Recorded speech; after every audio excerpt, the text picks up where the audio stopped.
Začetki letalskih sil Slovenske vojske segajo v leto 1991, ko sta major Jože Kalan in praporščak Bogomir Šušter s helikopterjem takratne Jugoslovanske ljudske armade prebegnila na stran teritorialne obrambe Republike Slovenije.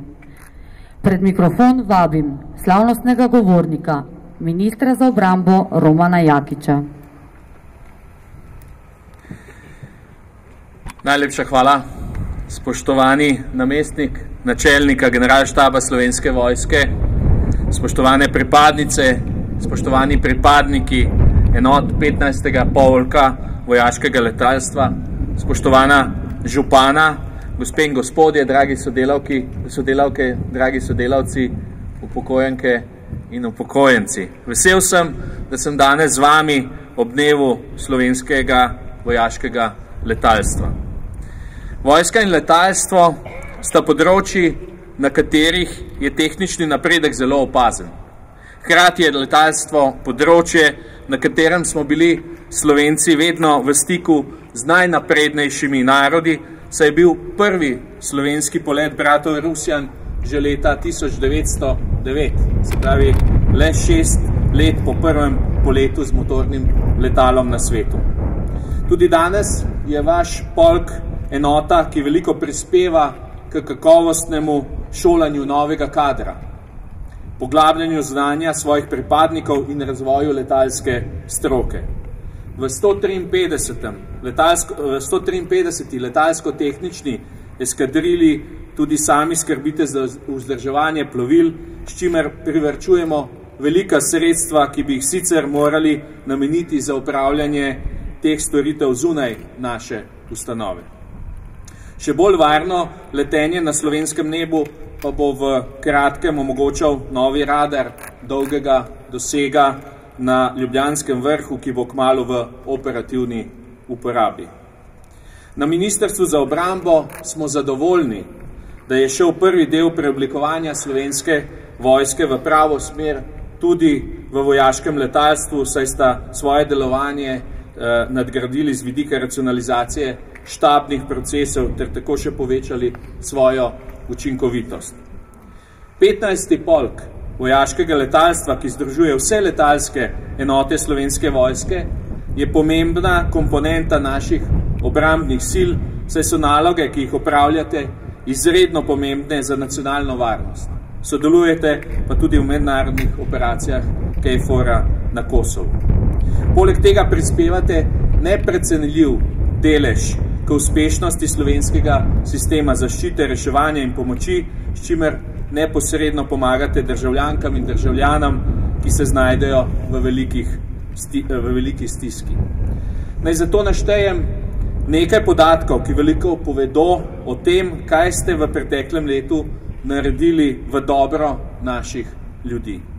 Dežurna posadka 151. helikopterske eskadrilje Slovenske vojske je 156-krat posredovala v reševalnih akcijah, od tega je bilo 86 reševanj v gorah, 55-krat je poskrbela za helikoptersko nujno medicinsko pomoč, 15-krat pa je posredovala pri gašenju požarov v naravi.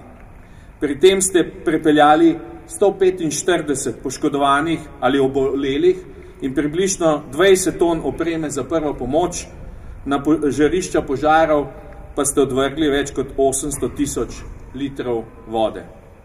Ponosen sem, da ste opravili tako pomembno delo in zavedam se, da je bila prav vaša odlična usposobljenost odločilna, da je bilo rešeno marsikatero človeško življenje.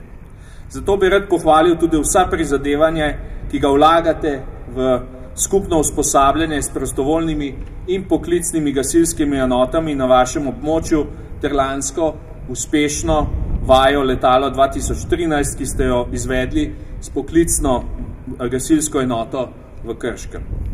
Izkazali ste se tudi v mednarodni vaji Adriatic Strike, v kateri je vaša vojašnica opravila pomembno vlogo gostiteljice, saj so bila na tem letališču nastanjena letala partnerskih držav, ki so sodelovala na vaji.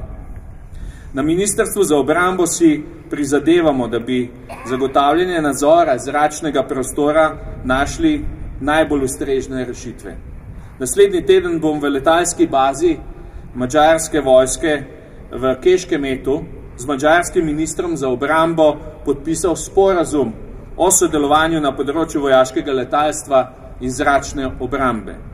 Ta sporazum bo omogočil vključitev madžarskega vojaškega letalstva v NATO operacijo nadzora zračnega prostora nad Republiko Slovenijo. Madžarska letala vojaška bodo nadzor opravljala skupaj z italijanskimi kolegi. Verjamem, da boste dosedanje odlično sodelovanje z italijanskimi kolegi uspeli razširiti tudi na sodelovanje z madžarskimi. Pohvala vam gre tudi za to, da ste se s 16. centrom za nadzor in kontrolo zračnega prostora uspešno ste sodelovali pri preoblikovanju in uveljavitvi nove NATO-ve poveljniške strukture v integriran sistem zračne obrambe.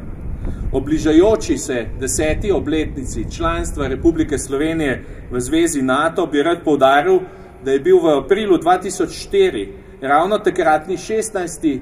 bataljon za nadzor in kontrolo zračnega prostora, ki je bil predhodnik današnjega centra, prva enota Slovenske vojske, ki je formalno prešla v NATO in sicer kot del integriranega sistema zračne obrambe. Veseli me tudi, da veliko pozornost namenjate civilno-vojaškemu sodelovanju. Ob tem bi rad še posebej omenil vašo pomoč Domu upokojencev Brežice ob njegovi selitvi. Tudi na Ministrstvu za obrambo se zavedamo odgovornosti do tukajšnjih prebivalk in prebivalcev. Posodobitev vojaškega letališča je v zaključni fazi in bo v celoti končana do konca leta 2015. Na podlagi dogovora o medsebojnem sodelovanju, ki izhaja iz projekta posodobitve letališča, Ministrstvo za obrambo zavezuje k sofinanciranju lokalne infrastrukture, ki jo Slovenska vojska uporablja v povezavi z letališčem. In v ta namen sva županom občine Brežice v začetku novembra preteklega leta podpisala pogodbo o brezplačni odsvojitvi nepremičnin v nekdanjem tehnično-remontnem zavodu Bregana v poslovno-industrijski coni Slovenska vas. Rad bi se vam zahvalil tudi za to, da ste uspeli v tako kratkem času letalo Falcon usposobiti za operativno uporabo. Trdno sem prepričan, da je bila odločitev, da se njegovo postopno propadanje v hangarju konča ter da ga dvignemo stal pravilna. Kot potnik in kot minister za obrambo popolnoma zaupam posadki ter sem prepričan, da so dvomi, ki se pojavljajo v javnosti, neupravičeni in neutemeljeni. Spoštovane pripadnice, spoštovani pripadniki 15. polka vojaškega letalstva Slovenske vojske, ob vseh dosedanjih srečanjih in dogodkih ste me vedno prepričali s svojo visoko profesionalnostjo. Na vas sem zelo ponosen tudi vsakokrat, in to se dogaja pogosto, ko od različnih sogovornikov dobivam pohvale za vaše delo. Čestitam vam za številne dosežke, za to, da zgledno izpolnjujete dobljene naloge, tako v nacionalnem kot v mednarodnem okviru in da ves čas dokazujete, da delujete v dobro državljank in državljanov Republike Slovenije. Želim vam, da bi tudi v prihodnosti uspešno nadaljevali tradicijo slovenskega vojaškega letalstva in bili v oporo domovini ter njenim državljankam in državljanom. Hvala. Minister, hvala.